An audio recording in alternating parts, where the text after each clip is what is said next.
Chocolate, peanut butter and caramel popcorn, a dessert to die for. Biscuit crumbs, melted butter, mixed together and press in the tin.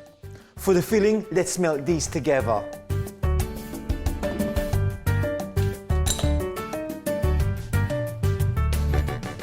Let's mix in roasted peanuts and pour this into the biscuit base.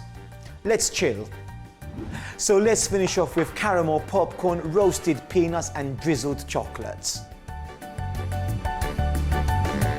Chocolate and peanut tart with caramel popcorn. This is delicious.